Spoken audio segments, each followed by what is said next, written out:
हमारी सभी YouTube family को बहुत बहुत जय जय श्री सीताराम। आज मेरा मुख्य विषय ये है कि हम जीवन में जो भी पूजा पाठ करते हैं उसका मुख्य मोटिव हमारे जीवन में अपने सुख साधनों को बढ़ाने के लिए ही होता है। कभी हम अपने परलोक को सुधारने के लिए प्रयत्न नहीं करते। और कुछ लोग इतनी जल्दबाजी में ध्यान में उतरने की कोशिश करते हैं कि बस मैं ध्यान में बैठ जाऊं और मेरे को प्रभु के दर्शन हो जाए, और प्रभु का दर्शन मिलने के बाद मैं उससे ये मांग लूं कि मेरे को ये भी दे दो, मेरे को ये भी दे दो। और इस बात में मुझे लेश मात्र भी संशय नहीं है कि अगर एक बार प्रभु मिल जाए तो वो हमारे को क्या नहीं दे सकते। वो इतने सर्वसमर्थ हैं कि वो हमारे को हमारी सोच से परे अगर कुछ है वो भी दे सकते हैं। सभी ये चाहते हैं कि हम अमीर बन जाएं, और अमीर बनने के लिए हमारे पास 3 ग्रह हमारे ठीक होने चाहिए, शुक्र ग्रह, शनि ग्रह और केतु ग्रह। लेकिन हमारे पास पैसा तभी टिकेगा जब हमारा मंगल ग्रह ठीक होगा। और इसीलिए लोगों को उपाय बताए भी जाते हैं और लोग करते भी हैं, लेकिन लोग परिणाम चाहते हैं कि बस यहाँ पर स्विच दबाया, रोशनी हो गई, पंखा चल गया। लेकिन कुछ उपाय जो लोग प्रैक्टिकली करना चाहते हैं, जिन्हें समझ है कि आज अगर मैंने एक छोटा सा बीज बोया है तो उसे पनपने के लिए आप कुछ समय देंगे, क्योंकि आपकी पूजा, आपकी इच्छा जो है वो काम कर रही है, जो कुछ आपने किया है। लेकिन आप उसको वो एनवायरनमेंट तो दीजिए, पूजा का, भक्ति का, अपनी इच्छाओं का इंतजार आपको करना पड़ेगा। लेकिन इंतजार के साथ में, जैसे कि आप गाय को रोटी खिलाते हैं, जो सबसे पहले हमारी रसोई की रोटी निकलती है, गाय को खिलाते हैं, कुत्ते को खिलाते हैं, कौवे को खिलाते हैं। मंगलवार के दिन आप जाकर महाबली हनुमान जी के दर्शन करते हैं, हनुमान चालीसा का पाठ करते हैं, ओम हनुमते नमः का मंत्र का जाप करते हैं, प्रभु श्री राम की स्तुति करते हैं। कहने का ये अर्थ है कि आप अपने ग्रहों को स्वयं सुधार सकते हैं कि अगर वह गलत हो रहे हैं, नीच हो रहे हैं। शनिवार के दिन आप जब सरसों के तेल का दान करते हैं तो आपका शनि सही होता है। ये सब बातें पहले बताई जा चुकी हैं, लेकिन कम से कम आप इसे थोड़ा सा लगकर 1 साल तक करके तो देखिए। जहां पर आप आज खड़े हुए हैं, 1 साल बाद आप स्वयं देखेंगे कि आपके जीवन में कितना बड़ा बदलाव आ गया है।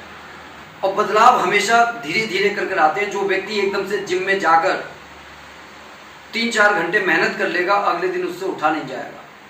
इसीलिए वहाँ का जो इंस्ट्रक्टर है वो भी कहता है कि भाई आज आपको इस तरीके से एक्सरसाइज करनी है। हफ्ते में लगभग 7 दिन आपके बॉडी के अलग अलग पार्ट्स को जो है बिल्कुल सही करने के लिए वो अलग अलग योगा प्रैक्टिस बताता है। आप करते हैं, आपको अच्छे परिणाम मिलते हैं, और आप नियत समय पर वहाँ पर जिम में जाएंगे, करेंगे। उसी तरीके से पूजा पाठ का भी एक नियत समय होना चाहिए। ये नहीं है कि आज आपको समय था, आज आपने सवेरे उठते ही पूजा कर ली, कल को आपके पास समय नहीं है, कल आप रात में पूजा करेंगे। दिन भर सोए रहे, दोपहरी में नींद खुल गई, उसी दिन समय पूजा कर ली। आपकी पूजा में जो हम प्रभु का भजन सुमिरन करते हैं और हमारे जो गुरु मंत्र दिया करते हैं, कोई 30 माला करने के लिए कहते हैं, कोई 60 माला करने के लिए कहते हैं, और उसे जब हम पूरे विश्वास के साथ करते हैं तो वो हमारे चेतना को उस स्तर तक पहुंचा देता है जहां से ब्रह्मांडीय ऊर्जा लेने के लायक हमारा शरीर बन जाता है। लोग कहते हैं कि भाई भगवान हमारे से रुष्ट हैं।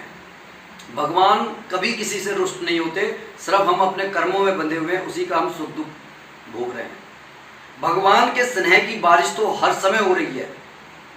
इसीलिए सबसे बड़ा प्रश्न ये हो रहा है कि अगर भगवान की बारिश, आनंद की बारिश हर जगह हर समय हो रही है, तो आखिर हम उससे क्यों बचे हुए हैं, क्यों हमारे पर नहीं हो रही है? इसका मतलब जो हमारी ये आंखें हैं वो उस बारिश को देख नहीं पा रही हैं। जिस तरीके से छोटे जीव को देखने के लिए आदमी ने यंत्रों का निर्माण कर लिया है, अपने इन आंखों से हमारे को वो छोटे जीव दिखाई नहीं दे रहे हैं, लेकिन वो एग्जिस्ट करते हैं। बिल्कुल उसी तरीके से परम पिता परमात्मा को देखने के लिए हमें अपने मन को स्थिर करना होगा।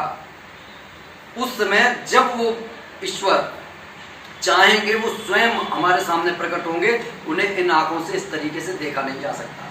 इसलिए सबसे अच्छी चीज जो आज मैं बता रहा हूँ, आज मैं आपसे ये नहीं कह रहा कि आप इस तरीके से करिए अमीर बन जाओगे, इस तरीके से करिए आपके दुख दर्द खत्म हो जाएंगे, लेकिन मैं जो बात बता रहा हूँ उससे वाकई में आपके जीवन में बहुत बड़ा परिवर्तन होगा। और वो ये है कि जब भी भगवान के सामने बैठे, अगर कोई पूजा पाठ करने नहीं आती, कुछ करना नहीं आता, सबसे पहले अपने मन के अंदर झांक कर देखो, क्या दूसरों के दुख को देखकर आपका हृदय रोता है?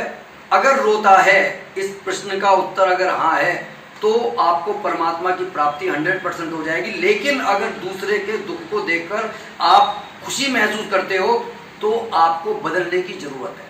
और इस बदलाव को करने के लिए आप परम पिता परमात्मा के सामने बैठिए, सोचिए कि आप वो जो परम पिता परमात्मा है उसके घर को छोड़कर आप यहाँ पर पिकनिक मनाने के लिए आए हुए और दुखी हो। वो कितना बड़ा मतलब राजमहल होगा जहां से हम यहाँ पर आए हैं, उसके वियोग में जब हम रोएंगे, तब आप निश्चित मानिए कि हमारे हृदय से अपने आप आवाज आएगी कि हमारे को उनसे मिलना चाहिए। इसलिए कोशिश कीजिए कि वहां पर बैठिए, भगवान का जितना भजन कर सकते हैं, सुमिरन कर सकते हैं, नाच सकते हैं, मतलब ऐसा प्रयत्न कीजिए कि आप खुश हो जाएं। हो सकता है कि कई बार लोग ये कहते हैं कि भाई परमात्मा प्राप्ति सिर्फ मंत्र जप से हो सकती है, दुनियादारी से वियोग करके हो सकती है, लेकिन आप इस संसार में आए हैं, साधु संतों का गुजारा भी जंगल में जाकर नहीं हो रहा। जब आप इस संसार में आए हैं तो आप बिल्कुल संसार से मुंह मोड़कर नहीं रह सकते, लेकिन आप अपने आध्यात्मिक तल को इतना ऊंचा कर सकते हैं कि जो कुछ घटित हो रहा है उसमें आप सम रहना सीख सकते हैं। लेकिन उस सम रहने में भी अगर आपके सामने कोई दुखी है और आप उसकी मदद नहीं कर सकते, तो इसका मतलब, क्योंकि आपको ये नहीं मालूम, पता चले वो भगवान ही आपकी परीक्षा लेने के लिए आया हुआ है, तब आप क्या करोगे? आप उस परीक्षा में फेल हो जाओगे। इसलिए हमारे को अपने विवेक का इस्तेमाल करके ये सोचना है कि आखिर किस तरीके से हम सम रहना सीखें।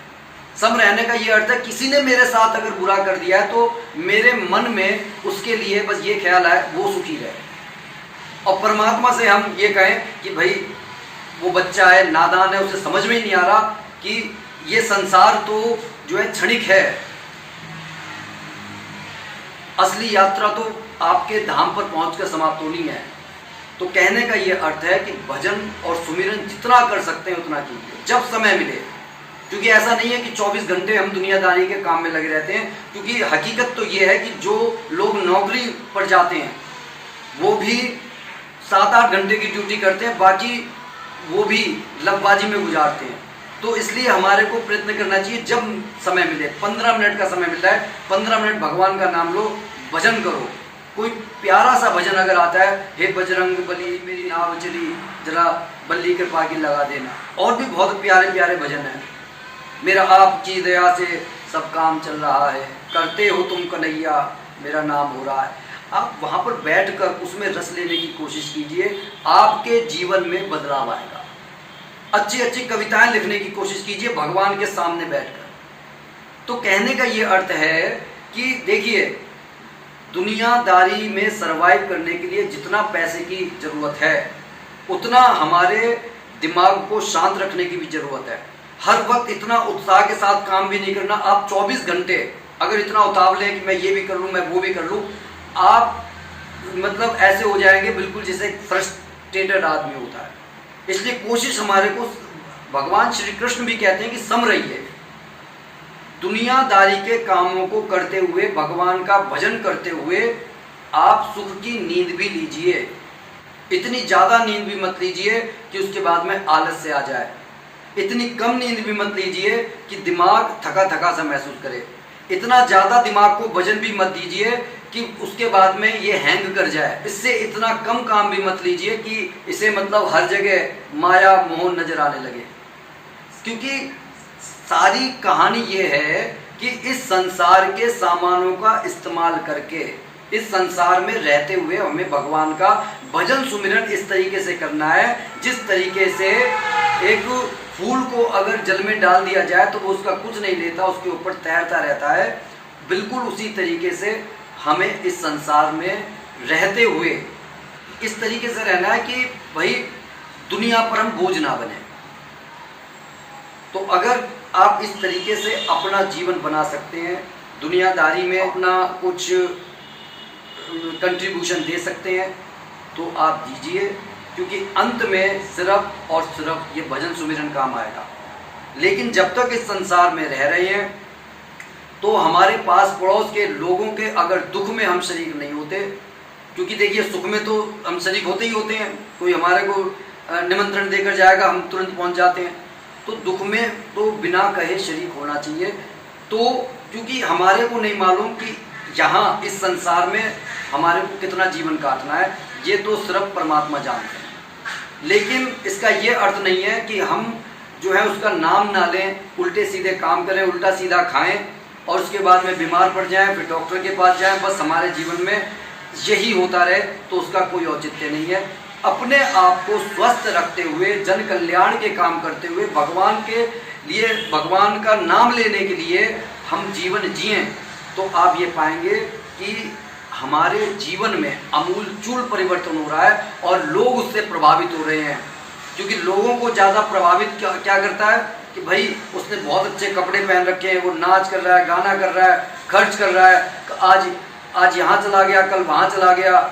तो ये कोई ज़िंदगी नहीं है, ये मन को आप भ्रमित कर रहे हैं, क्योंकि वहाँ पर स्थायित्व नहीं है। कुछ देखा, उसकी ज़रूरत हमारे को लग गई, तो ये कोई बात थोड़ी है। होना तो ये चाहिए जितनी मेरे को ज़रूरत है उतना मेरे पास है। और अगर, क्योंकि आप दूसरे की मदद तभी कर सकते हैं अगर आपको हर चीज़ की ज़रूरत पड़ी रहेगी, तो आपको तो हर चीज़ की ज़रूरत है। कोई दूसरा अगर आ भी गया तो भैया देख, मैं तो दे नहीं सकता, मेरे को ये ज़रूरत है, मेरे को वो ज़रूरत है। तो इस संसार में रहते हुए अपने स्वविवेक का इस्तेमाल करते हुए भजन सुमिरन को महत्व दीजिए। फिर चाहे आप कोई पूजा पाठ नहीं कर रहे हैं, कोई बात नहीं, क्योंकि भजन सुमिरन का ये नहीं है कि आपने सवेरे करा। अरे भजन सुमिरन के लिए जब टाइम मिल गया, आप बस में बैठे हुए, बस में मन में चल रहा है श्री राम जय राम जय जय राम, श्री राम जय जय राम, आपका स्तर यहाँ से नीचे नहीं करना चाहिए। आप स्वयं देखेंगे कि मंत्र में इतनी शक्ति होती है। जब आप इस तरीके का भजन भी कर रहे हैं तो आपको वो वाला एहसास होगा जैसे आप जिम करके आए हैं। इतना करके देखिए तो आपको पता चलेगा, नहीं करेंगे तो पता नहीं चलेगा। इस मतलब कि आपके अंदर इतनी शक्ति आ जाएगी कि अगर कोई दूसरा व्यक्ति बीमार है तो आप की प्रार्थना पर भगवान उसे भी स्वस्थ कर देगा। लेकिन हाँ, वहाँ पर इतना है कि भगवान के साथ में ये शर्त जरूर है, भगवान उसे स्वस्थ कर देगा, लेकिन उसका कुछ ना कुछ नेगेटिव एनर्जी आपको प्रभावित करेगी। तो कैसी लगी ये वीडियो कमेंट करके जरूर बताइएगा। और जो कुछ कहा है उस पर थोड़ा सा अगर मंथन करेंगे तो आप पाएंगे कि आप अपने जीवन में बहुत परिवर्तन कर सकते हैं। इसी के साथ मैं अपनी वाणी को विराम दे रहा हूँ। बोलिए जय जय श्री सीताराम।